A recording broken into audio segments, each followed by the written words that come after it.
Alrighty, let's take a look at these 5 games that happened on MLS Matchweek number 26 before we are going to look at the 4 games that is going to be coming up in the middle of the week in MLS Matchweek number 27. And we start off the first game that I'm going to be talking about is NYCFC winning 2-1 against the New England Revolution. And first of all, I want to mention that I actually did not watch this game and that I only watched the condensed version. And the reason why I want to immediately tell you that I didn't watch this game is that there were a lot of controversial things that happened in this game. And that, we had a late penalty in the 95th minute, which was awarded for NYCFC, and there were a couple of people said that shouldn't have been a penalty, and that it was a bit controversial, and that as I was watching the condensed match, I tried to see whether or not if they're going to show it, because usually when you look at the condensed match, they do a good job in terms of showing some of the most important events that happen during the game, but for whatever reason, when I watched the condensed match of this game, they did not show what result that penalty. They only show that they look at VAR and that the referee basically overturned the call and says it's a penalty, but they did not look at what actually caused the penalty. So, yeah, unfortunately, I can't really kind of judge whether or not if that's a penalty or not if I never saw the footage of that, and that, if I would, it's going to take me at least till Monday when I watch the instant replay video where MLS do on their YouTube channel every Monday to see whether or not if that was a penalty or not. But besides the controversial penalty call late in the game that eventually give NYCFC the winner, there was even a more controversial play happen in the 8th minute when Delamere was sent off for a denial of goal score opportunity in the 8th minute, and this call definitely made a lot of Revs fan angry, and even made Bruce Arena angry when he talked about it in the press conference that it clearly should have not been a red card. And before I, of course, talk about that, in the 2nd minute, Caicedo scores from Ferro to give New England a dream start at Yankee Stadium. But then, of course, that was when the red card happened 6 minutes later. And that, when I look on the replay, it is very, very tough to see whether or not if Delamere actually got a foot on the ball. And keep in mind, before they go to VAR, this was actually a yellow card. So from what I'm thinking is that in order for the referee to change his decision to a red card, it has to be kind of conclusive, the fact that it was clear that Delamere did not get the ball and that is a denial of goal score opportunity. And again, it wasn't very clear, and I feel like that's not inclusive enough in terms of calling it a red card. So therefore, I think Revs fan has right to be mad about this. I mean, I think that probably should have not been a red card. Like, if anything, if it's not inclusive in terms of whether or not Delamere did get the ball from Castellano as he break for Torgo, that probably should have not been a foul against New England. But, unfortunately, that of course wasn't the case, as the referee decided to overturn his original call of a yellow card and sent Delamere off with a red card for denial of goal scored opportunity. And that from then on, NYCFC, they really kind of just took over the game. But credit New England, despite the fact that, they were down a man for majority of this game. They really held on a lot. They did do a good job holding on in this game, and that maybe they could have escape Yankee Stadium with all 3 points, but unfortunately, as much as they try to hold on and try to absorb all kinds of pressure that NYCFC put on, eventually that pressure was going to get to them, and that NYCFC finally found the breakthrough in the 70th minute when Medina scores from Tinnerholm and Alexander Rain to give them the equalizer. Then, of course, late in the game, that's when we have the penalty, and again, I can't really give you kind of an interpretation of whether or not if that's a penalty or not, because since I didn't watch this game, and since this game was on Twitter, so I can't really go on ESPN Plus to look at the full game replay where I can at least take a look what actually happened. that's why I can't really make a judgment of whether or not if that is a penalty. But it was given, and Medina, of course, puts it away to give NYCFC a 2-1 win. And in terms of the shots in this game, 30 shots compared to 7 that New England has, 10 shots on goal compared to 2 that New England has, 11 shots off target compared to 4 that New England has, 9 shots out blocked compared to 1 that New England has, and possession-wise, 75% possession compared to 25% possession. And with this win, NYCFC is now at the top of the Eastern Conference with 53 points, and I think they are currently 2 points ahead of Philly right now in terms of the Eastern Conference race. So certainly that is very good for them. But as for the refs, they're definitely not happy with. They're going to be obviously looking at this game and thinking that they kind of got robbed in this game and that they probably should have got a point out of this game. But moving on into the next match is, you knew that this was going to be a easy 3 points for TFC, and that I said that, for TFC, here you go. This is your free 3 points of the year, and that, you got to take advantage of getting your free 3 points against FC Cincinnati and potentially walk out of Newport Stadium with all 3 points, which exactly is what they did in this game. And I also kind of watched a little bit of this game as I was also watching the Orlando City versus LAFC game, and I basically turned off this game after the 28th minute because, this game was over by the 28th minute, and that TFC really just completely ripped apart FC Cincinnati early in the game. It all started in the 10th minute when Patrick Mullins scores from Delgado to give TFC a 1-0 lead. And if Mullins, of course, score a goal against your team, most likely you are going to lose. Then De Leon doubles that lead 21 minutes into the game before Delgado scores in the 28th minute from Pozuelo to give TFC a 3-0 lead at that point. Second half, it doesn't get any better for FC Cincinnati as Michael Bradley scores from Endo and Pozuelo to give TFC a 4-0 lead. Then it was 5-0 when Benazet scores in the 85th minute. Ledesma did get a consolation in the 92nd minute, and this was definitely an emotional goal for Ledesma because a couple of days ago his father unfortunately passed away, and you can see what it really means to him, with him of course scoring that goal, and that he kind of really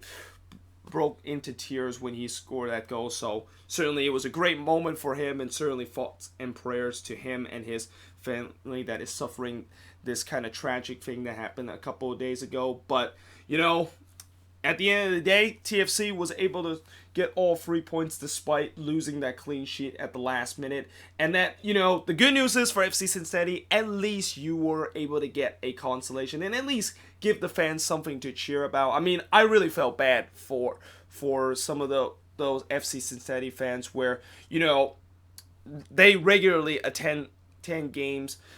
week in and week out, and yet every single week, it seemed like the resort is basically this, which is their team just getting absolutely run over by the opposition. And in terms of the shots in this game, 13 shots compared to 8 that FC Cincinnati has, 5 shots on goal compared to 4 that FC Cincinnati has. Both teams had 3 shots off target, 5 shots that was blocked compared to 1 that FC Cincinnati has. And possession-wise, 60% possession compared to 40% possession that FC Cincinnati has. And for TFC, like I said, they took advantage of their free points of the year, and now they, of course, move ahead of New England in the 6th spot, and now are, I believe, 4 points clear of the playoff spot. So they're definitely in a good position of making the playoffs. However, I still have a little bit of doubts of whether or not if TFC, once they get into the playoffs, do they really do anything once they go to the playoffs? Can they make a deep run? I mean, I know this 5-1 win might give you an answer of the fact that maybe TFC can go on a deep run, but it's against FC Cincinnati, and pretty much every single team in the league has been able to just completely destroy FC Cincinnati, either both on the road or they're playing at home. So the verdict is still on TFC, and I think the next game can really tell that story of whether or not if they can do something in the playoffs when they do play against NYCFC on the road. Now, moving on into the next game is Orlando. So Orlando drew 2-2 against LAFC, and normally when you drew against LAFC, it's a good thing and it's a good point to have. But unfortunately for Orlando City, this is not the case, and that in many ways this was really felt like a 2-point drop for them. Now, early on in the first half and in the 12th minute in the game, Perez scores to give LAFC a 1-0 lead, and it looked like this was going to be a long night for Orlando City, and that LAFC is just gonna completely run over their opponent in this game. And also, it's worth to note that Vela did not start in this game as he's still recovering from that hamstring injury that he suffered a couple of weeks ago in El Tráfico. And that, like I said, I thought LAFC was going to run away with this, but then literally 20 seconds after LAFC took the lead, Nyc scores to tie the game up, and this was literally just straight from the kickoff. Like, literally, they just kicked off the ball, and 8 seconds later, the ball was in the back of the net. I mean, you talk about an instant response. This was a textbook example of an instant response from Orlando City. And then 7 minutes later, they completely turned this game on its head when Benji Michel scores from Kuan and Higuita to give Orlando City a 2-1 lead. And that, they of course had a couple of chances of potentially double that or get that third goal and get a 2-goal lead in this game, but unfortunately they couldn't find it. And then in the second half, Diego Rossi scores from Diamande to tie the game up for LAFC, and that is the final score of this game, as Orlando City had 7 shots compared to 13 that LAFC had, 2 shots on goal compared to 4 that LAFC had, 3 shots off target compared to 7 that LAFC had. Both teams had 2 shots that was blocked, and possession-wise, 64%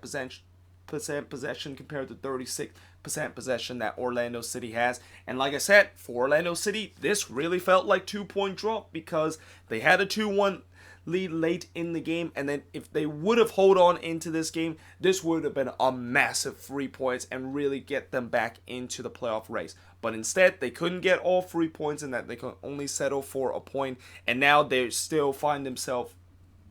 below the red line and still find themselves 4 points behind New England for that final spot in the playoffs. And speaking of New England, that is who they are going to play next, and there is no doubt that that game against New England is an absolute must-win, because with 3 games left in the season after that game against New England, if Orlando City still find themselves 4 points back of New England, which, by the way, New England also have a game in hand over Orlando City, so technically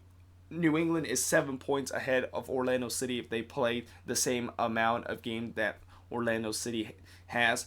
But, if they don't win that game or drew that game, I think with just 3 games left to play and that they have that much of a gap to make up in terms of trying to pass New England for that last spot, I just don't see how that is going to happen. So next week is a big game for Orlando City, and that could really be the season for them, that decide whether or not if they're going to be done for the rest of the season, or that they of course are going to fight on for another day to try to get into the playoffs for the first time in their franchise history. But moving on into the next match, well, we knew this was going to happen. We knew that Seattle was going to offer no resistance against the Rapids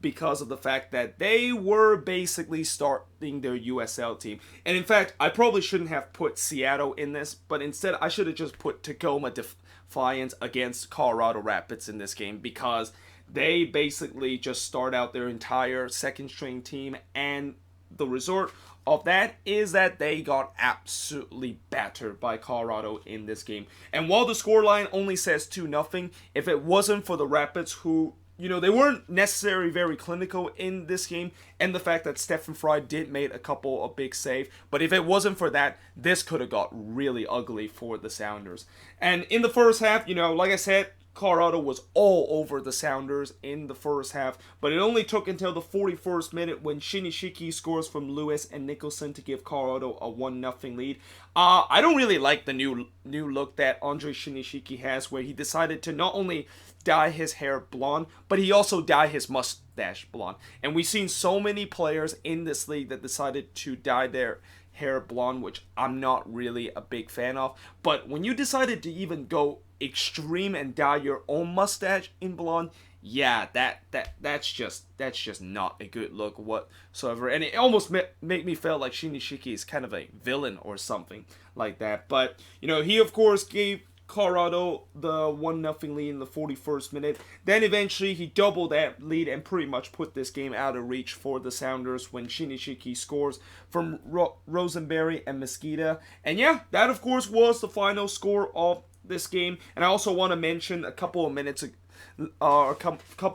after when Colorado got the second goal, Stephen Fry made probably one of the best saves that you ever seen, where it looked like for sure that ball was going to end up in the back of the net, but somehow Stephen Fry with some cat-like reflexes and that he reached out his palm to kind of palm that ball away from going into the back of the net, and that is definitely going to be right there as one of the best saves that you will ever see in MLS so far this season, and maybe the save of the year with that. But unfortunately, that big save that Stephen Fry made didn't really matter because the game was kind of out of reach at that point. And that in the end, Colorado had 24 shots compared to 5 that Seattle has, 8 shots on goal compared to 2 that Seattle has, 12 shots off target compared to 2 that the Sounders had, 4 shots that was blocked compared to 1 that the Sounders had, and possession-wise, 57% possession compared to 43% possession that Colorado has. And that, for the Sounders, they just got to move on and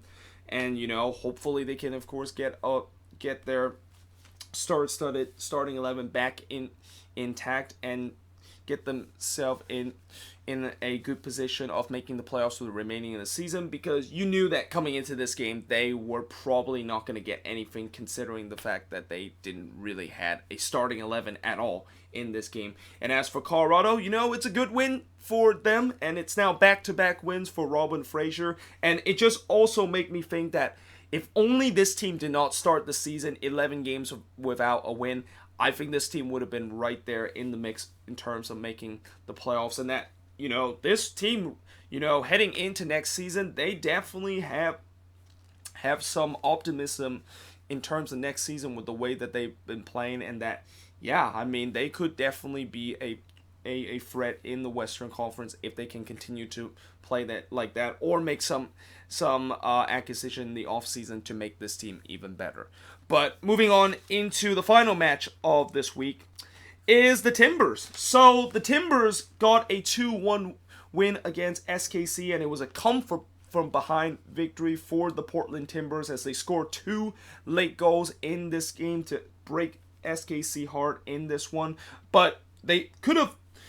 took a 1-0 lead early in this game when they look like they have won a penalty in